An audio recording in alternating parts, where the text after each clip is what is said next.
Halo Indonesia, seperti yang kita tahu, Indonesia berada di urutan keempat dengan 260 juta penduduk terbanyak di dunia, dengan wilayah perairan 7,9 juta kilometer persegi.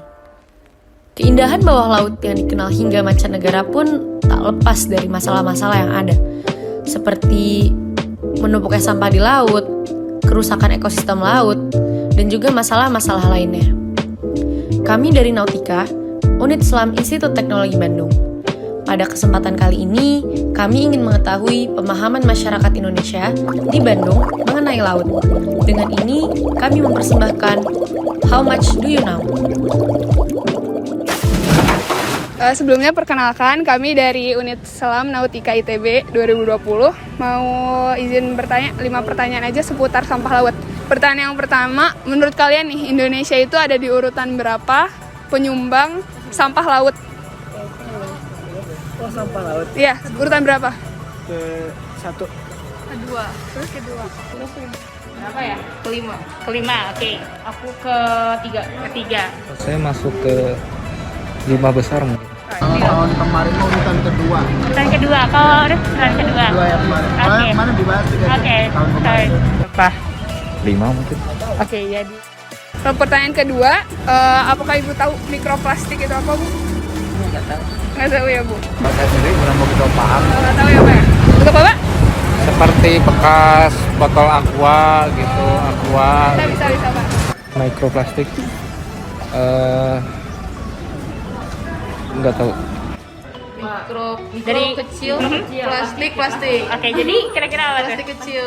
Yang jelasnya kan plastik itu kan terurai dengan menjadi partikel-partikel Ya, kecil ya. benar. Nah itu hanyut ke air, kemudian air kita minum, secara otomatis kan lama-lama mengendap dan akhirnya Benar. bisa punya berdampak negatif pada kita. Mikroplastik ya plastik tapi mikro kecil. Oke. Iya. Enggak ya? Plastik yang kecil-kecil gitu. Jadi kayak kadang botol-botol plastik kecil yang suka kesumbat di saluran air. Oke. Unsur yang menyusun plastik. Sebenarnya kira-kira sampah apa yang sangat tinggi saat pandemi ini? Sampah apa yang paling tinggi saat pandemi ini? Mungkin plastik-plastik makan dan minum. Oke. Karena kan orang nggak berani makan di tempat yang pasti bungkus. Jadi mungkin lebih banyak ke plastik-plastik makanan, minuman gitu. Tahu nggak? Masker. Oke, masker, plastik. Masker. Kalau yang lain ada nggak? Apa ya? Plastik juga mungkin. Plastik juga. Bisa jadi sih plastik. Plastik juga udah. Plastik. Terus apa lagi, Bu? Masker. Oke. Udah itu aja nggak Udah tahu. itu aja. Sampah. Ya paling kayak kertas sama plastik karena ya praktikum apa kan online. Iya. Ya gitu. Lalu kamu kalau nggak sampah medis, sampah rumah tangga kali ya, atau sampah yang take away kok makanan gitu. Oke. Sampah plastik. Ya. Pertanyaan yang keempat, apa pengaruh dari sampah medis itu ke laut? Ya jelas berdampak buruk banget, Buruk terutama banget. buat habitat ekosistem laut. Benar. Beberapa tayangan juga kan sampai ada makhluk laut yang mati gara-gara menumpuk sampah di dalam Benar. perutnya kan. Ada efek jeleknya kayak gitu. Mempengaruhi ekosistem ya, yang jelas gitu. Maksudnya entah sampah apapun, mau itu sampah medis, sampah plastik, sampah apapun, kalau misalnya itu tidak sesuai tempatnya pasti mempengaruhi ekosistem tempat. Kalau menurut Lydia gimana? Kalau menurut Ida kan kalau sampah medis ya contohnya masker. Jadi misalnya kebanyakan orang masker itu dibuang nggak dilepas gitu talinya. benar. Jadi nanti tali-talinya itu bisa mengikat burung-burung gitu atau makhluk-makhluk laut lainnya. Itu kalau menurut saya plastik itu bisa mengakibatkan banyak ikan yang mati lah gitu kira-kira. Ya, Pak. Kalau menurut Bapak, Sama gitu. berarti berbahaya buat ikan-ikan ya, Pak? Ya. Pengaruhnya pasti ke kehidupan biologi di laut. Kayak ke ikan-ikan itu pasti terdampak buruk buat ikan, banyak yang mungkin mati, tercemar lautnya. Jadi polusi laut juga. Dan yang terakhir, apa yang bisa dilakukan untuk mengurangi kerusakan di laut? Ya kalau bisa sih sampah plastik itu dikurangi lah, jangan diproduk terus gitu. Supaya nanti sampahnya tidak dibuang ke laut lagi gitu maksud saya tuh. Kurangi saja penggunaan Kurangi plastik dari itu. sampah plastik. Iya betul. Bapak? Ya jangan buang sembarangan lah, kalau bisa ada inilah apa khusus ini plastik gitulah. Mengurangi dengan bawa tote bag. Benar-benar. Oke, bawa tote bag. Kalau Wija di masa pandemi ini berarti kita setelah memakai masker kita pisah Benar, kita benar. strap maskernya gitu. Kalau misalnya dari misalnya bawa botol plastik tuh biasanya bawa tumbler ya. Iya, tumbler. Yang jelas gunakan apa namanya bahan yang mungkin bisa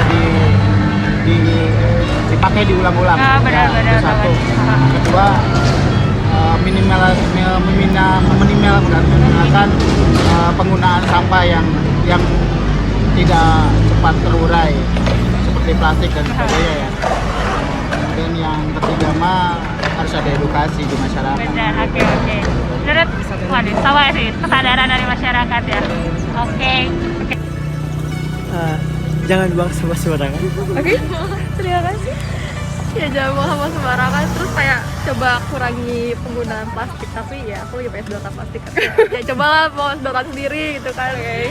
Mungkin yang pertama dari kesadaran kita sendiri ya, kesadaran masyarakat, lingkungan untuk agar lebih bisa lebih care ke lingkungan kita, terutama ke laut juga. Terus juga buat pemerintah mungkin bisa lebih menjaga laut negara agar lebih bersih, dikasih dana agar bisa membersihkan laut seperti itu. Terima kasih buat waktunya, Kak. Udah banyak yang benar nih, gengs. Indonesia berada di peringkat kedua dengan 187,2 juta metrik ton sampah plastik yang berakhir di laut. Mikroplastik adalah potongan plastik yang sangat kecil dengan ukuran berkisar 1-5 mikron. Mikroplastik yang ada di laut terurai karena weathering atau pelapukan karena kondisi lingkungan. Semakin banyak sampah plastik yang ada di laut, semakin besar pula risiko manusia teracuni oleh mikroplastik. Bener banget nih, selama pandemi, selain sampah plastik dari online shopping dan food delivery, jumlah sampah medis juga meningkat secara drastis. Masker, sarung tangan, dan sampah medis lain mulai menumpuk hingga berakhir di laut. Semenjak munculnya pandemi COVID nih, gengs, sampah masker dan APD menyumbang sekitar 1% sampah di laut.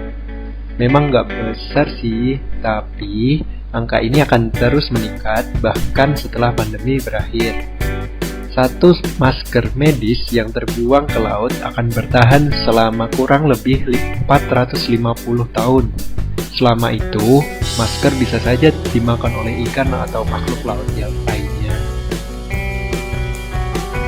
Tentu saja banyak tindakan preventif untuk mencegah rusaknya laut, antara lain tidak membuang sampah sembarangan dan mengurangi penggunaan sampah itu sendiri, edukasi ke sesama tentang pentingnya menjaga laut, mendukung program konservasi dan pemanfaatan laut secara berkelanjutan.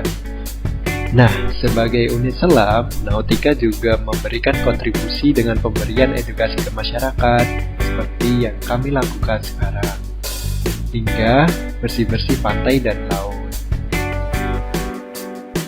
Sekian dulu nih untuk episode 1 How Much Do You Know di Bandung kali ini. Jangan lupa untuk nonton episode selanjutnya. Sampai jumpa di Jakarta.